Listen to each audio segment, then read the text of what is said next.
때가 됐다. 다방할 때 무엇을 원하든 다 있다. 다방. 네, 시청자 여러분 안녕하십니까? 정치 데스크를 보면 오늘의 정치가 다 보이시죠? 주요 뉴스입니다. 일본 경제 산업성이 오늘 한국을 수출 관리상 우대를 해주는 국가 목록인 이른바 백색 국가 명단에서 제외하는 내용의 수출 무역 관리령 개정안을요 급기야 공포했습니다. 개정안은 오늘 관보 게재를 기준으로 21일 후인 오는 28일부터 시행될 예정입니다. 이에 따라 일본 기업이 이 군사 전용이 가능한 규제 품목을 한국에 수출할 경우에 오는 28일부터는 일반 포괄 허가를 받을 수 없게 되는 등 수출 절차가 한층 까다롭게 됩니다. 북한이 어제 김정은 국무위원장이 참관한 가운데 신형 전술 유도탄 위력 시위 발사를 했다고 조선중앙통신이 오늘 보도했습니다. 눈길을 끈 것은요. 이번 지금 화면에 딱 마침 나오고 있네요. 이번 발사 참관에요. 당 부위원장들이 대거 참석하고 김정은 위원장이 과학자들과 기념 촬영을 했다는 점인데요. 왜 그럴까요? 이게 왜 의미가 있는 걸까요? 자, 그동안 북한이 개발해온 무기 시험 발사를 사실상 완성한 것, 그러니까 종료한 것 아니냐, 이런 관측이 나왔습니다. 어젯밤 늦게까지 진행된 국회 운영위원회가 청와대 관계자들과 자유한국당 의원들 간 정말 아주 거친 설전이 이어지면서 이 외교안보 상황을 제대로 점검하지 못한 채 막말과 고성으로 얼룩졌다, 이런 지적이 나옵니다. 몸싸움 직전까지 가는 상황도 있었다고 하는데요. 자, 어젯밤 국회에서는 도대체 무슨 일이 있었던 걸까요? 잠시 후에 속속들이 짚어드리도록 하겠습니다. 문재인 대통령이 청와대 전 직원들에게요, 책 한 권을 선물했다고 합니다. 어떤 책이냐고요? 임홍택 작가가 쓴 지금 화면에 나오고 있는 90년생이 온다라는 책을 선물했다고 하는데요. 90년생이 온다, 이 책은 대기업 근무 경험이 있는 저자가 자신이 접한 20대의 특징을 사례별로 정리한 책으로서 저자는 90년대생들이 불합리한 면을 참지 못하고 신뢰할 수 있는 완벽한 시스템을 요구한다, 이렇게 분석했다고 합니다. 자, 자리로 돌아가서 오늘 준비된 뉴스들 하나하나 살펴보도록 하죠. 그래도 요 며칠 비해서는 좀 날씨가 많이 좀 선선해졌습니다. 다행입니다. 자, 오늘 8월 7일 수요일입니다. 자, 네 분과 함께 하도록 하죠. 정치부의 김민지 기자, 김관옥 계명대 교수, 조수진 동아일보 뉴스연구팀 부장, 김용남 전 자유한국당 의원, 네 분이 함께해 주셨습니다. 어서 오십시오. 반갑습니다. 네, 안녕하세요. 안녕하세요. 일본하고 꾸준히 협의한 이야기는 없습니다. 우리 여기 업무 보고서에 보면은, 자, 우리 일본이 7월에 이야기한 다음 한 달 동안 청와대나 정부에서 나온 거는 죽창가, 추경탄, 쥐소미아, 파기 뭐 이런 이야기밖에 없습니다.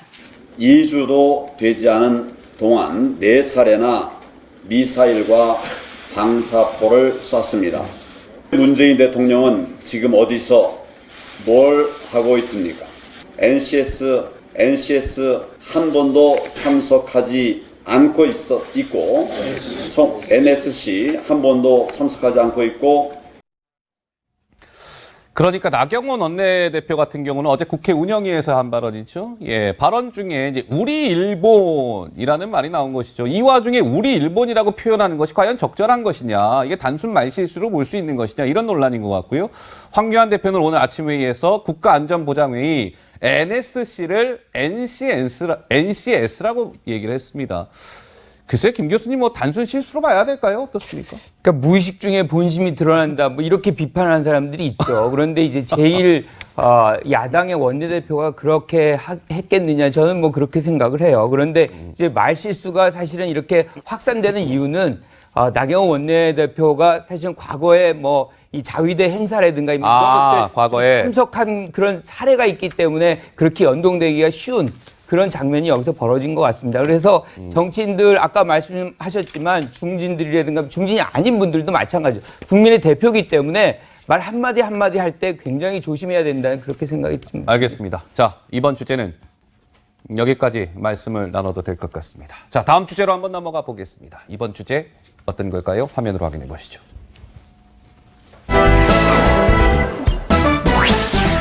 욕설과 삿대질과 고성이 난무했습니다. 막장 운영위원회라는 제목을 달아봤습니다. 어제 이제 청와대 관계자들이 국회에 딱 출석한 가운데 국회 운영위원회가 열렸습니다. 청와대가 지금 이런 안보 상황에 잘 대응하고 있는지, 뭐 일본 문제에 대해서는 잘 대응하고 있는지 이런 거 잘 꼼꼼하게 따지기 위한 자리 아니었겠습니까? 그런데 결과는 좀 아니었던 것 같습니다. 자, 김민지 기자, 어제 저 청와대 관계자랑 자유한국당 의원 간에 무슨 진짜 몸싸움 직전까지 상황이 있었다면서요? 네, 그렇습니다. 어제 운영이요. 분위기가 굉장히 안 좋았습니다. 거의 여야 의원들이 계속 하도 싸워가지고 계속 정해가 되고 다시 시작하길 반복을 했고요. 심지어 정해가 된 와중에도 싸워가지고 몸싸움 직전까지 갔습니다. 바로 한국당 정양석 의원 수석 부대표하고 정의용 안보실장 간의 몸싸움 직전까지 갔던 그런 장면들 영상으로 준비해봤습니다. 왜 손가락질하는 거야 그래? 뭐? 뭐요? 정이요? 뭐 하는 거야 지금? 이 사람이 야! 왜 뭘 잘했다고 그래? 이거 좀 확인 좀. 이거? 아니 이거라니. 아니 이런 실장이 어디가 있나 그래? 어? 뭐요? 그래. 뭐 하는 거야 그래? 반말은 하지 마시고 최대한 지켜주세요. 안보실장 뭘 믿고 그러는 거야 그래? 형편없는 저런 안보실장이 있으니까 우리 국가 안보가 이 모양이지. 뭐요? 글쎄요, 저기요! 참 거친 설전이라는 표현이 모자랄 정도로 아주 정말 일촉즉발의 상황이었는데요. 우리 김 의원께서는 국회의원도 하셨으니까요. 어제 저 상황 좀 어떻게 보셨어요? 보통 이제 상임위나 회의를 하다 보면 여야 의원들 간에 고성이 오가고 저 비슷한 장면이 아주 드물지만 나올 때가 있습니다. 근데 사실은 정부 부처, 특히 운영위도 마찬가지입니다만 청와대의 비서실장이나 안보실장이 저렇게 야당 의원하고 거의 물리적 충돌 직전까지 가는 장면은 거의 없거든요. 그러니까 여야 의원들이 싸우고 이제 공무원들은 좀 가운데에 가만히 있고 그냥 지켜보는 상황은 가끔 일어납니다만 저런 상황은 참 드문데 이게 지금 안보 관련해서 사실은 연일 북한이 탄도미사일이 됐던 신형 방사포가 됐던 쏘아대고 있잖아요. 예. 근데 이거와 관련해서 청와대의 답변이 너무 천편일률적이에요. 그러니까 이게 9.19 군사합의 위반이 아니다. 그리고 심각하게 생각할 필요가 없다라는 천편일률적인 답변을 내놓으니까 야당 의원 입장에서는 약간 소위 우라통이 터질 만한 상황이죠. 이게 예. 그러다 보니까 고성이 오가면서 근데 저건 좀 이해가 안 돼요. 어떤 게? 정의용 실장이 예. 너무 저건 오버한 거예요. 아하. 피감기관으로서 저렇게 대놓고 들이받는 경우는 없거든요. 오히려 저 상황이 가기 전까지, 저 상황까지 가기 전까지 여당 의원이 이제 좀 소위 방어를 해주면서 여야 의원 간에 이렇게 싸움 비슷한 게 연출되는 경우는 있습니다만 예. 요새 청와대 안보실장을 비롯해서 청와대 그 수석들이 너무 세게 나오는데요. 예. 조 부장 한 말씀 하시겠습니까?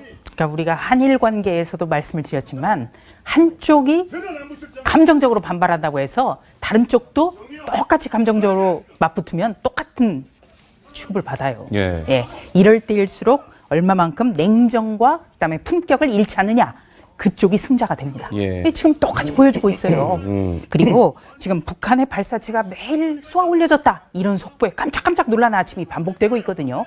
이런 위중한 상황에서 국회 운영위원회가 열렸습니다. 네. 얼마나 중요한 자리입니까? 그런데 어제 12시간 동안 정말 생산적이지 않은 모습들을 많이 발견했습니다. 예. 그래서 안타까운 장면들이 지금 저기서도 보여지는 겁니다. 자, 정의용 국가안보실장과 자유한국당 또 한 명의 국회의원과 또 다른 좀 설전이 있었습니다. 어떤 상황이었을까요? 영상으로 만나보고 오시죠. 제가 어제 국방위 속기록을 보니까 군사합의 위반이라고 얘기를 하셨습니다. 근데 왜 이렇게 두 분 의견이 틀리죠? 정경도 장관이 발언한 내용은 최근 미사일 등 발사는 9.19 군사 분야 합의 위반은 아니다. 그러나 그 취지에는 어긋난다는 취지로 얘기를 한 것 같아요. 국방부 장관님과 군은 군사합의 위반이라고 생각하는데 정의용 실장님 눈치를 보는지 아니면 대통령 눈치를 보는지 제대로 말을 못 하시는 것 같습니다. 그렇게 앞으로 뭐 국방부하고 단정적으로 그렇게 말씀하시고 답변 기회를 안 주시면 아니요, 저는 이건 계속 공정치 똑같은 못하다고 얘기를 하기 봅니다. 때문에 답변을 드릴 거라고 똑같다면 생각하지는 저는 않고요. 의원님이 말씀하시는 내용이 사실과 다르기 때문에 아니, 그런데 지금 그걸 확실하게 좀- 아니죠. 예, 그 내용은 나중에 차후에 제 방에서 하겠습니다. 저 오늘 시간이 질문이 제약이 돼 있기 때문에 제가 여기서 실장님하고 계속 논란을 벌일 수가 없습니다. 저도 그렇습니다. 뭐 논란 벌리고 싶지가 않습니다. 지금 그 말씀 답변의 태도는 뭔가요? 뭐 정확하게 말씀드리는 거죠. 아니 진짜 의원님 말씀이 사실과 다른 시간 좀 말씀을 멈춰주십시오. 자꾸 하니까. 이거 의사진행 자, 저를 초선이라고 좀 무시하시는 것 같은데요. 그렇지 상당히 않습니다. 불쾌하다고 지금 의원님이 생각합니다. 오히려 저를 무시하시는 것 같은데요. 네, 뭐 이런 여러 가지 설전이 있었습니다. 그런데 이번에 이제 북한이 단거리 탄도미사일, 뭐 방사포 등을 잇따라 이제 쏘아 올리는 것과 관련해서 정의용 국가안보실장은 9.19 남북 군사 합의에 위반되지 않는다라고 얘기했어요. 근데 김 교수님 이게요, 좀 이렇게 한번 보시죠.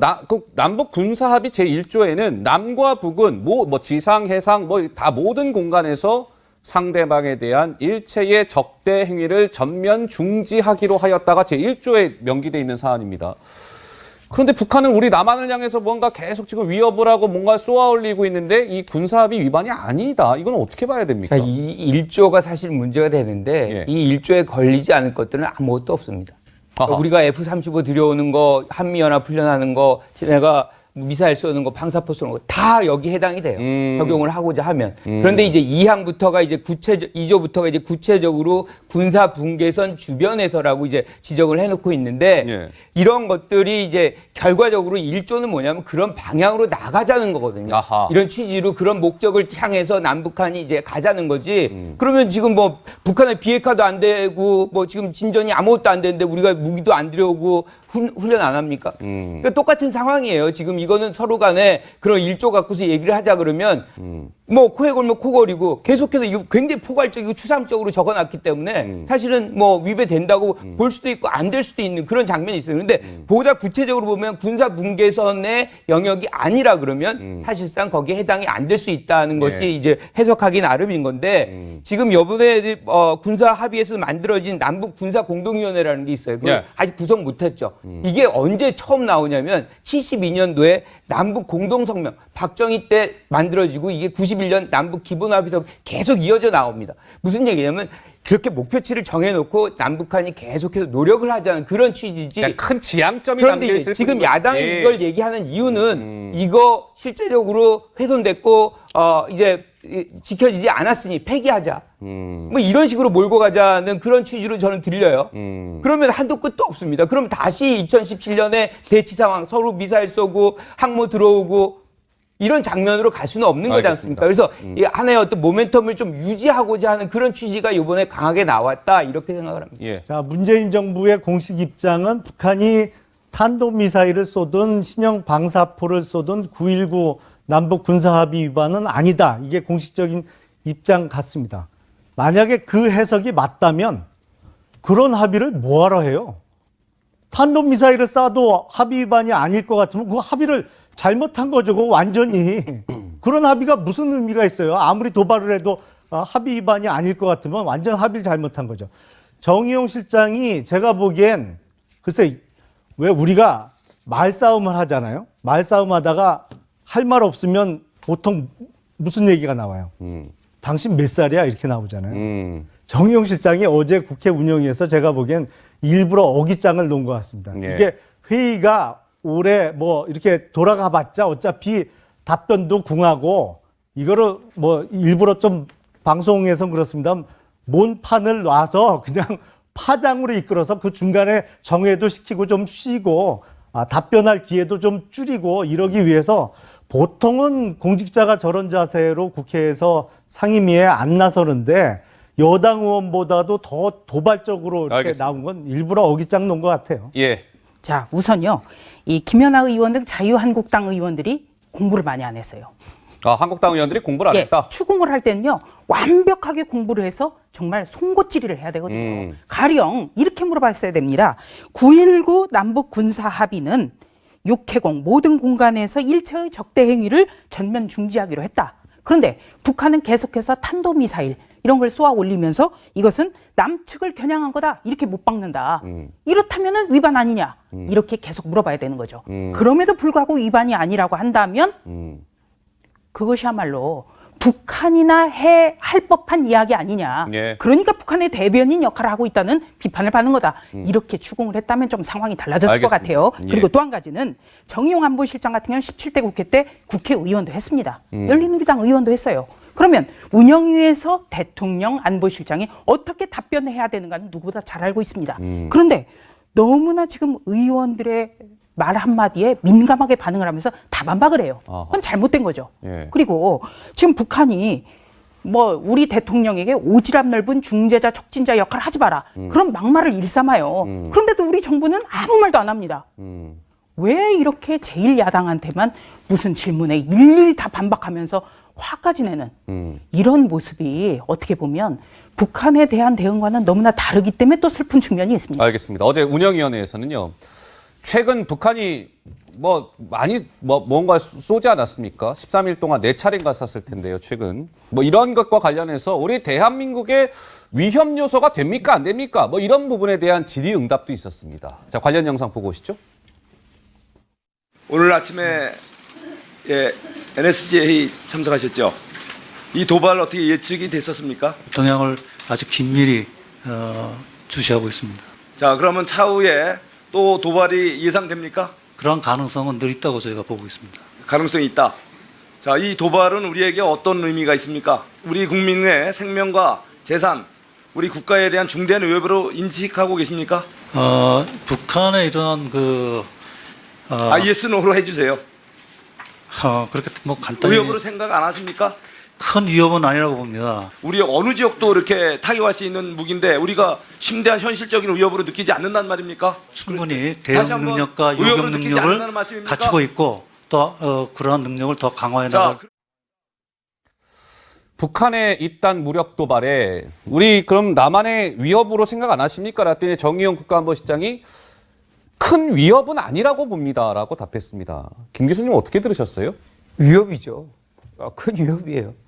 어떻게 해도 저게 우리를 향한다 그러면 큰 위협이 되는 거죠. 그런데 이제 그런 관계 속에서 지금의 어떤 대화의 어떤 동력을 끊어내지 않기 위해서 이제 그런 식으로 좀 톤다운 시키는 그런 멘트를 한 것 같아요. 지금 정의용 실장이. 그리고 여기에 영향을 미친 것 중에 하나가 트럼프 정부의 볼튼이라든가 트럼프 대통령 스스로가 이걸 굉장히 이제 좀 중요하지 않은 위협이 안 되는 걸로 지금 계속 얘기를 하고 있잖아요. 거기에 이제 기조를 맞추는 그런 측면이 있겠지만 우리들 입장에서는 어떻게 하든 군 안보대로 지켜나가야 되는 그런 중요한 임무가 있기 때문에 그 부분에 대해서는 충분히 우리가 경고도 하고 또 한편으로는 또 대화의 축을 또 잃지 말고 이걸 양축을 이제 같이 가져가는 그런 지혜가 필요하고 이런 의회에서의 답변 같은 경우는 좀 보다도 선명하게 얘기할 필요가 있겠다. 조금 정의용 국가안보실장의 답변은 아쉬움이 남는다. 그렇습니다. 이런 말씀이시죠.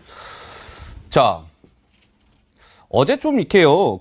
이제 이번에는 지금까지는 자유한국당 의원과 이제 정의용 실장, 청와대 관계자 간의 질의응답이었는데 이번에는 더불어민주당 의원과 청와대 관계자 간의 대화가 조금 약간 논란이 되는 부분이 있습니다. 어떤 부분일까요? 자, 영상으로 만나보고 오시죠. 비서실장님, 문재인 정부 들어서서 북한이 핵실험 몇 차례 했습니까? 핵실험을 말씀하시죠? 네, 핵실험. 네, 핵실험. 그 어려운 문제 아니잖아요. 2번인가 했나요? 문재인 정부 들어서 핵실험을 했습니까? 네? 실장님 잠깐만 안정을 좀 찾으시고요. 네, 김현종 차장님이 답변 주시기. 미사일 실험하고 헷갈려가지고. 네, 핵실험이요. 네. 그러니까 하도 없었으니까 지금 그런 말씀 주신 것 같은데 한 번도 없었죠.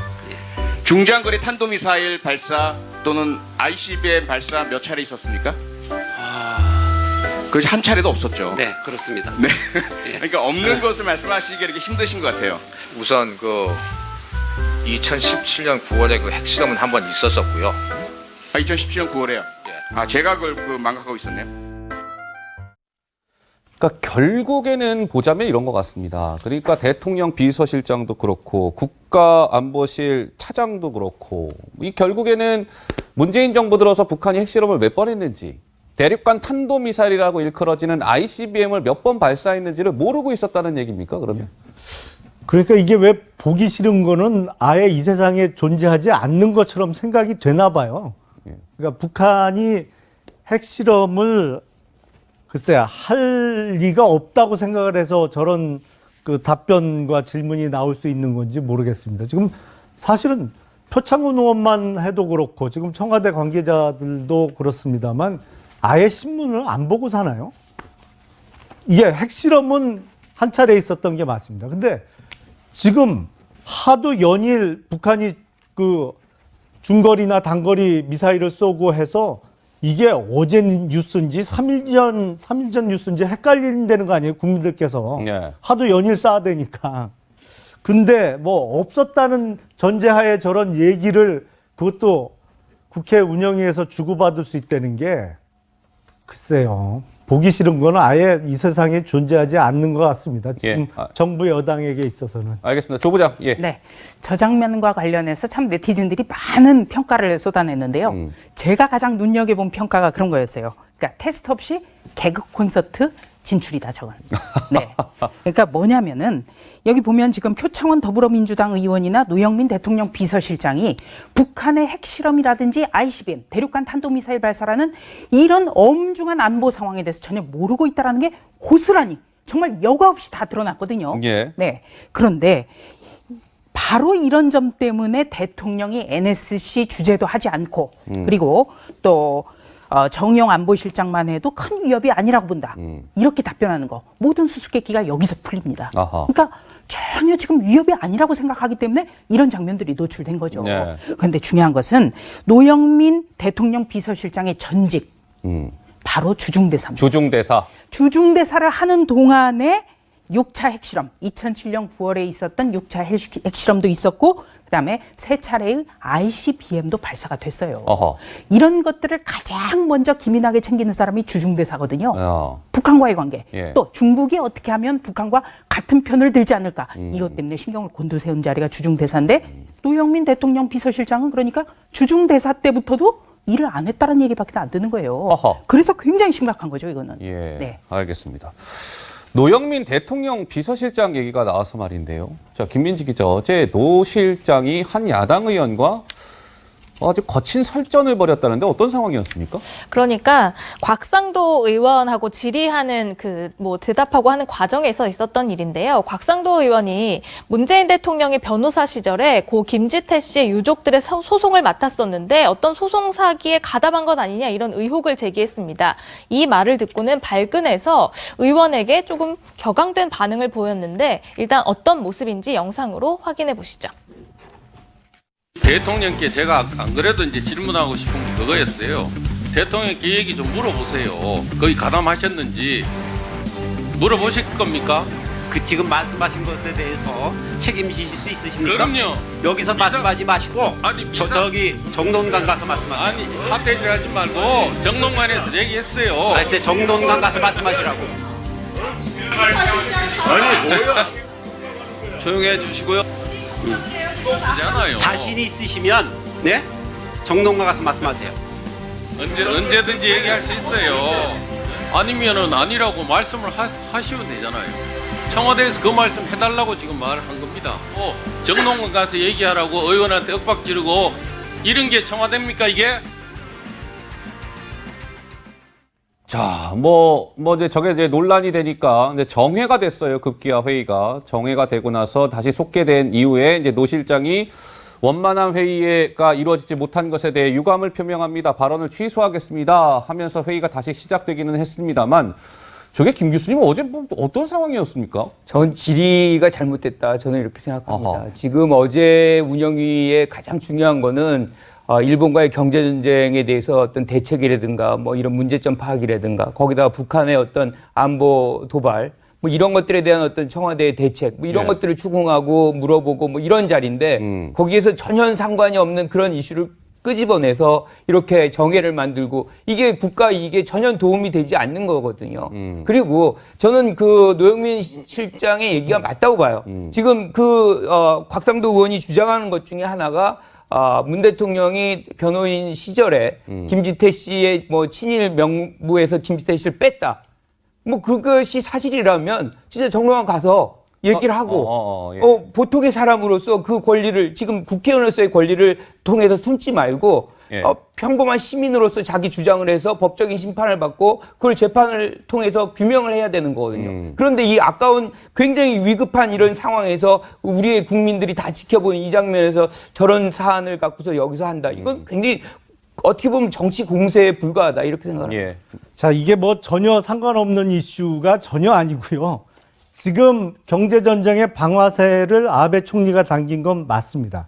근데 그 전에 금년 3.1절 문재인 대통령의 기념사에서도 뜬금없이 친일 청산을 외쳤어요. 그러니까 친일이 있었던 것도 사실입니다만 지금 웬만한 연령대 사람들에게 3세대 이전의 일이거든요. 그러니까 뭐 조부나 증조부 때 뭐 그 양반들이 친일을 했을 수도 있어요. 근데 이렇게 74년이 지난 시점에서 친일 청산을 외치는 문재인 대통령께서 과거 변호사 시절에 일제강점기에 동양척식회사에 근무하다가 일제로부터 땅을 뭐 2만 평인가 3만 평을 불화받아서 상당한 부를 축적했던 그 가족의 상속세 관련한 소송을 변호사로 수임한 거는 뭐 확인이 돼 있습니다.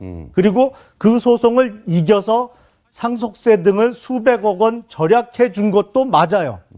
근데 그런 소송을 하면서 혹시 증거가 좀 조작되지 않았느냐라는 게 곽상도 의원의 질의 내용이었는데 뭐 그 전 단계까지는 다 확인이 된 사실이에요. 네. 그러면 자, 3세대 이전에 친일 청산을 지금 80여 년 지난 시점에서 외치는 문재인 대통령 정부에게 문재인 대통령 본인께서 소위 뭐 얼마든지 보기에 따라서는 동양척식회사에 근무했고 일제로부터 땅도 불화받았던 사람의 소송 대리를 맡아서 수백억 원을 절세시켜준 행위가 과연 본인의 주장과 일치하는 거냐? 이게 상호 모순되는 거 아니냐? 예, 알겠습니다. 이걸 따져 묻는 게 아무 상관없는 이슈인가요? 예. 우선 국회 운영위에서는요, 외교안보 현안뿐만 아니라 의혹이 있다면 대통령과 대통령 가족의 의혹도 다루는 겁니다. 그렇기 때문에 물어볼 수는 있습니다. 김지태 씨 경우에는 친일이냐 뭐 이게 중요한 게 아니라 김지태 씨와 관련한 소송에 있어서 두 차례, 한 번은 노무현 대통령과 문재인 대통령, 또 한 번은 문재인 대통령이 소송을 전담을 했었어요. 예. 그런데 이 문재인 대통령이 전담했던 소송과 관련해서 두 번 다 승소를 했는데 네. 이 문 대통령이 맡은 사건과 관련해서 조작된 서류가 재판부에 제출이 됐다. 이런 의혹이 있거든요. 그런 의혹인 거죠. 예, 예. 거기에 대해서 노영민 대통령 비서실장이 답을 해야 되는 거죠. 그러면 의혹이 풀리지 않겠습니까? 네네. 명쾌하게 의혹을 풀어야 되는 거죠. 그런데 지금 노영민 실장의 태도로 보면요, 무슨 볼펜을 이렇게 집어 던지는 듯한 그런 아하. 모습도 보이고요. 예. 또 정론관에 가서 나 얘기해라. 아니 그러면 기자들 같은 경우에는 근거 없는 의혹을 받아 쓰는 사람들입니까? 예. 대단히 잘못했죠. 예. 노영민 의원은요, 삼선 의원 출신의 민주당이 야당 시절에 국회 운영에 야당 간사를 했습니다. 아하. 그때 계속해서 요구했던 게 성실한 답변이었어요. 역지사지해야죠. 알겠습니다. 자, 이런 상황에서요. 오늘 자유한국당 같은 경우는 문재인 정부의 뭐 소위 여러 가지 정책이 있습니다만 대북 정책, 특히 북한 문제를 대하는 정책에 대해서 오늘 김민지 기자 굉장히 날선 비판을 쏟아냈다면서요? 그렇습니다. 문 대통령을 향해서는 벙어리라는 표현이 등장했고, 어허. 대한민국이 주먹밥 신세가 됐다, 샌드위치가 됐다, 뭐 이런 식의 표현이 나왔습니다. 그러니까 최근에 친일 반일 프레임에 갇히면 안 된다는 위기감이 작용했다는 분석이 나오는데요. 그래서 안보 문제로 이슈를 전환하려는 시도다, 이런 해석도 나오고 있습니다. 뭉개진 주먹밥이다. 뭐 황교안 대표는 북도발은 왜 우리 문재인 대통령께서 벙어리가 되고 있는 겁니까? 이런 이제 비판을 쏟아냈다고 하는데요. 이 와중에 북한은 어제 새벽 황해남도 과일군에서 지금 신형 단거리 탄도미사일로 추정되는 미사일 2발을 쏘아 올리지 않았습니까? 어제 새벽 5시 24분, 5시 36분 이렇게 2발을 쐈는데요. 자, 오늘 그 모습을 북한 매체가 공개했습니다. 참, 이제 저는 참 여러 가지 좀 씁쓸하더라고요. 왜냐하면 지금 우리 대한민국은 일본과의 문제, 중국 문제, 미국 문제 여러 가지 얽히고 설킨 참 이 복잡 다단한 이런 상황을 지내고 있는데 김정은은 보란 듯이 미사일 같은 걸 팡팡 쏘아 올리면서 저렇게 좋아하고 있습니다. 김 교수님. 예. 좋아할 수 없어요. 지금 북한은 굉장히 어렵습니다. 그래서 이게 일종의 이제 계속 쏘는 거는 메시지죠. 명목상으로는 한미 군사훈련에 대한 어떤 경고다 이렇게 얘기를 하지만 우리가 죽겠다. 빨리 협상을 하자. 이것에 대한 어떤 미국에 대한 메시지의 성격이 굉장히 크다고 보고요. 예. 아베도 마찬가지입니다. 그러니까 지금 메드베데프가 사할린의 근처에 이제 쿠릴 열도죠. 쿠릴 열도 오고 실질적으로 TPP 같은 경우에 이제 미국이 탈퇴하면서 일본이 주도하고 있는데 자유무역 같은 경우를 지금 훼손하고 있잖아요. 예. 그런 와중에 다른 국가들이 의심의 눈초리를 안 보겠어요. 그러니까 아베도 굉장히 어렵고 지금 모든 국가들이 사실상 정상들이 어려운 상황인데 예. 특히나 김정은 같은 경우는 경제적으로 제재가 계속 유지되고 있기 때문에 빨리 풀리지 않으면 내부 동요까지 올 수 있는 상황이니까 심각하다고 볼 수 있죠. 교수님 눈에는 저게 좋아하는 게 아니고 슬퍼하거나 대단히 절망하는 모습으로 보이시나 보죠? 글쎄요, 그렇게 해석할 수 있을까요? 저 모습을? 예, 알겠습니다. 자, 김정은 국무위원장 어제 미사일 발사 현장을 참관한 그 모습까지 봤습니다. 자, 지금 시각 5시 18분을 조금 넘어섰습니다. 자, 김민지 기자의 순간 포착이 준비되었습니다. 다 함께 만나보시죠.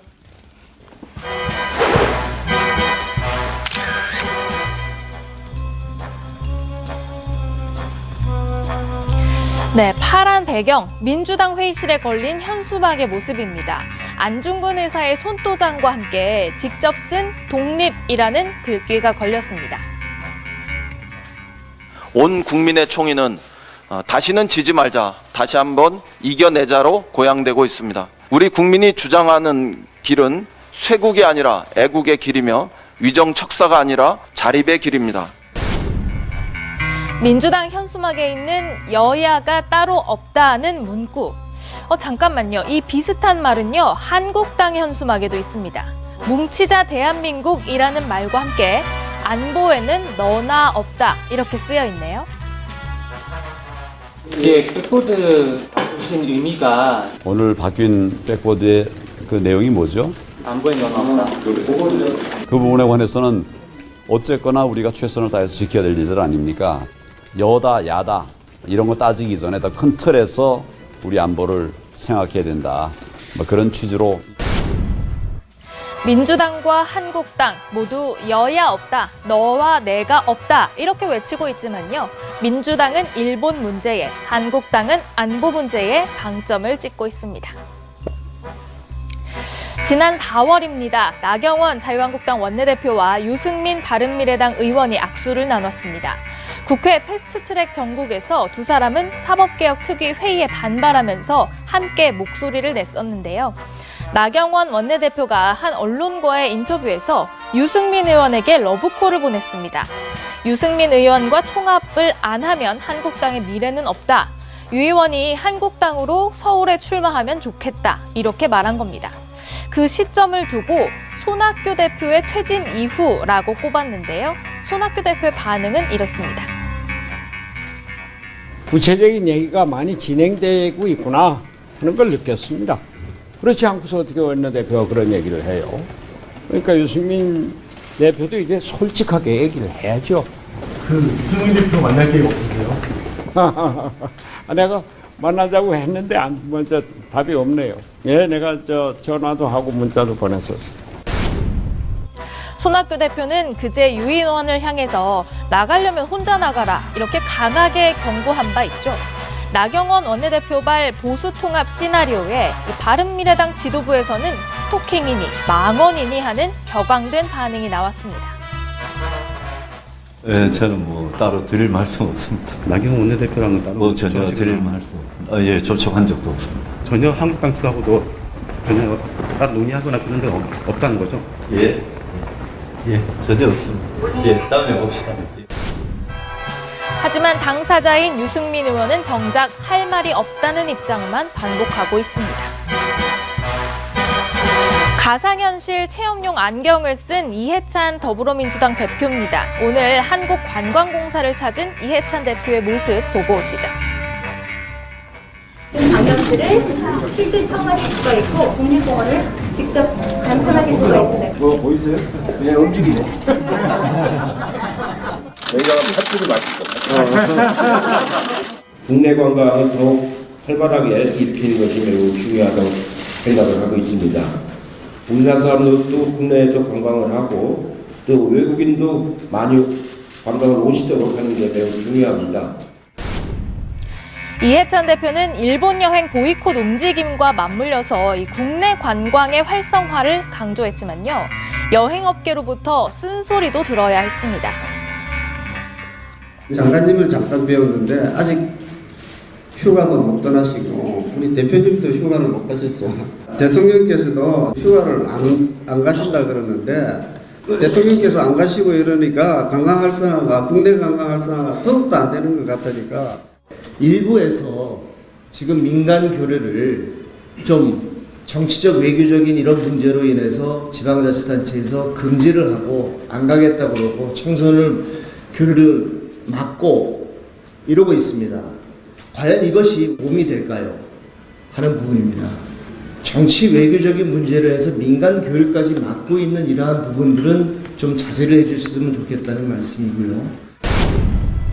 민주당의 특별대책위원회가 일본 여행 규제 등을 거론하고 또 민주당 소속 서양호 중구청장이 노재팬 이런 깃발을 제작한 점 등을 염두에 둔 그런 발언으로 보이는데요. 일본 여행은 가지 말자 이렇게 목소리를 높이면서 일본인을 포함한 외국인들이 여행을 오기를 바라는 일종의 모순을 지적한 셈입니다. 지금까지 순간 포착이었습니다. 네, 김민지 기자의 순간 포착이었습니다. 저희가 준비한 마지막 주제입니다. 화면으로 확인해 보시죠. 아하, 여의도에 나타났습니다. 누가? 윤석열 신인 검찰총장이.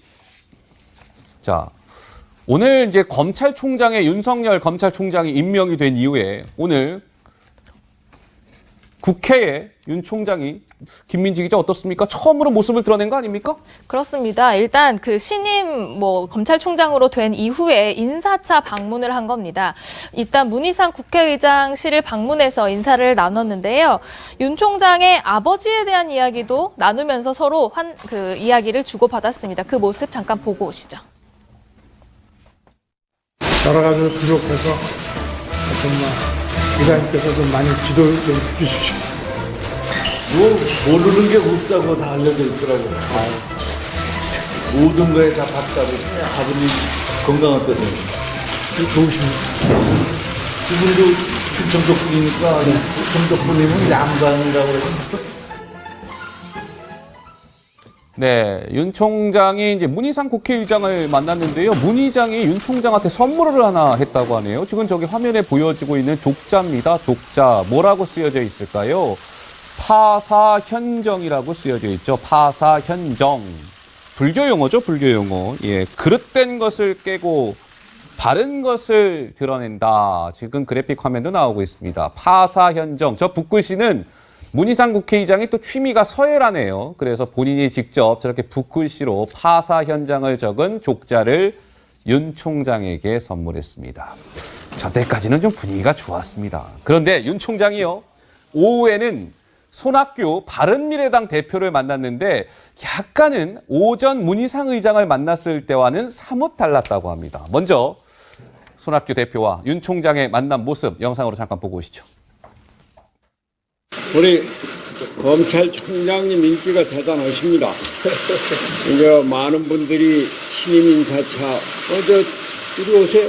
이렇게 많은 기자들이 와서 쭉 윤석열 총장님이 소신이다, 개혁이다, 강직하다 이런 국민적인 여망도 있고 인기도 있고. 네. 검찰총장이 세기는 센 모양이네요. 우리 검찰총장 인기가 대단합니다라고 얘기했으나 웃으면서 이야기는 했는데 김 의원님 약간 좀 손 대표 말에 좀 뼈가 있는 것 같기도 하고요. 어떻습니까? 그렇긴 하죠. 뭐 딴 때보다 기자들이 더 많이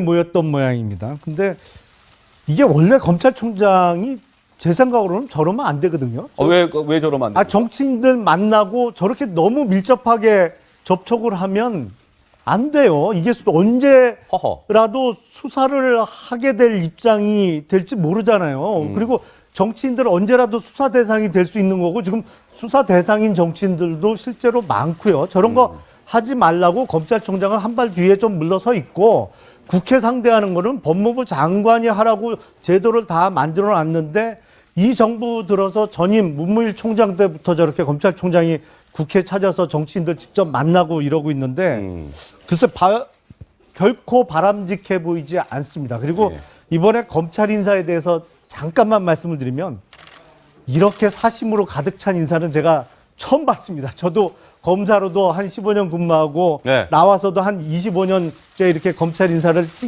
쭉 지켜봤습니다만 기준이 딱 두 가지예요.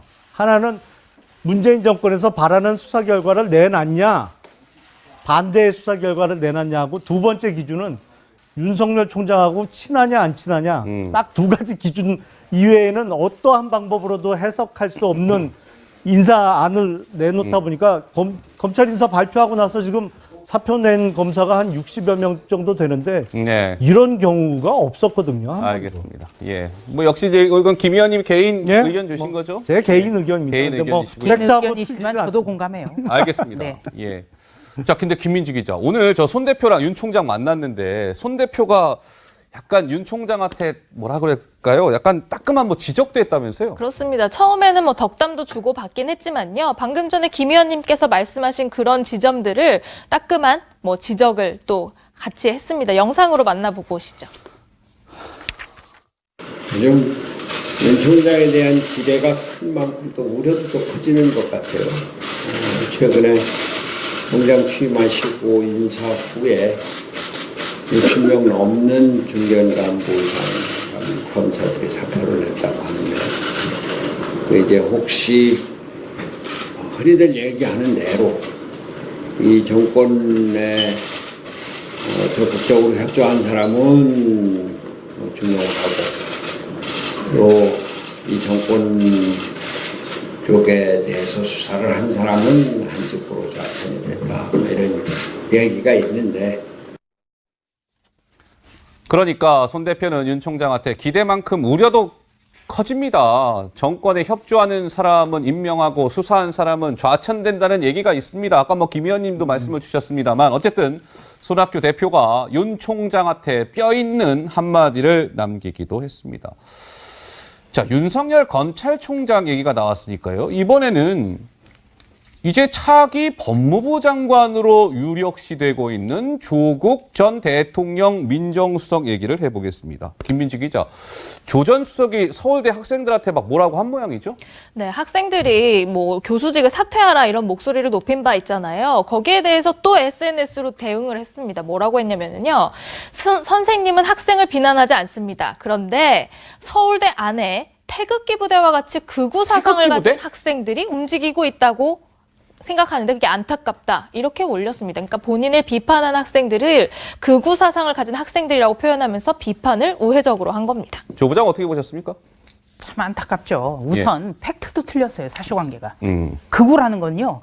극도의 어떤 인종주의 같은 걸 뜻합니다. 예.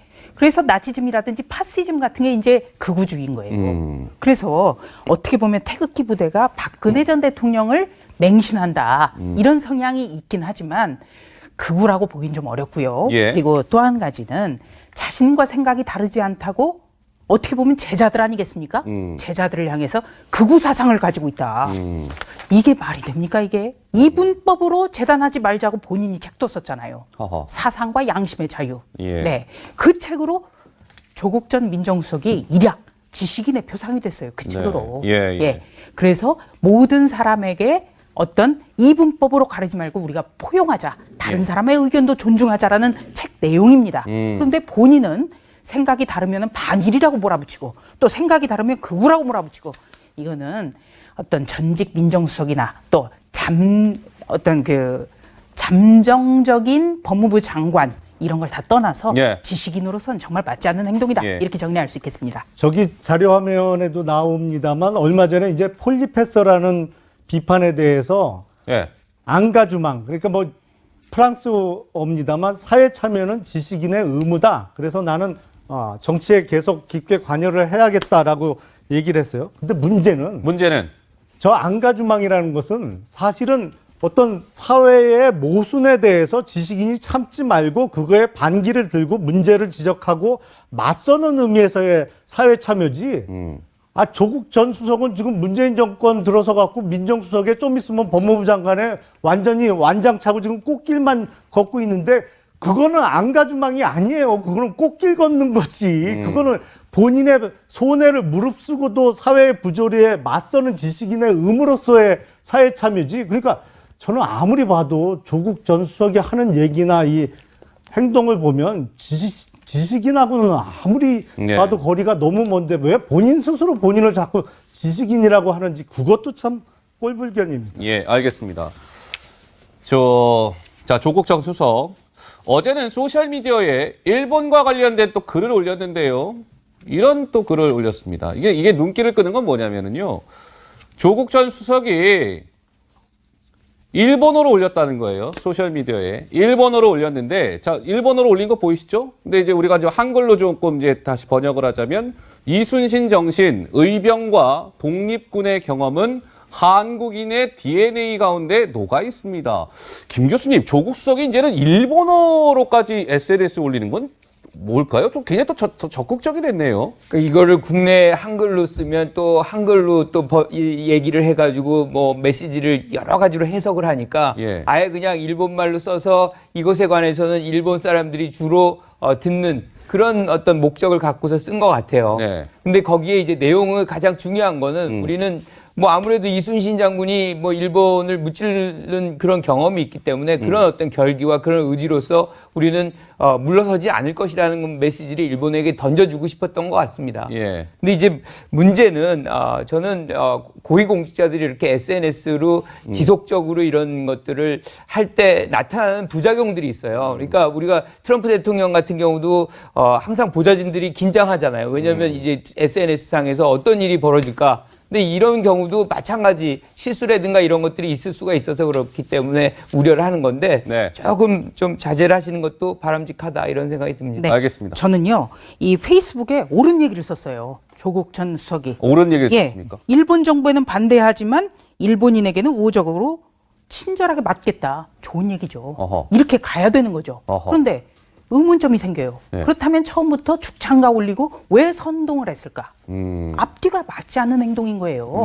그래서 의문점이 들고 지금 조국 전 민정수석은 이순신 정신을 지금 강조를 했지 않습니까?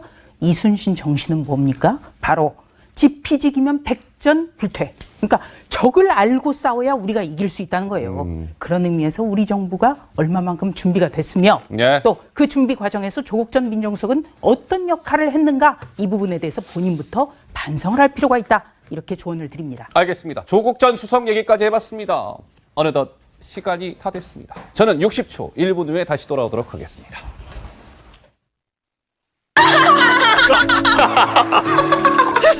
호텔스 컴바인 290만 호텔을 한 번에 비교해서 회원 전용 특가에 최저가 보장까지. 대세는 호텔스 컴바인. 맛있게 먹고 시원하게 비우고 이결이야 역시 메이킨이죠. 변비 복부 백만 식욕 부진 한 번에 싹 메이킨 시원하게 변비 끝. 유쾌 상쾌 어깨 변비 메이킨.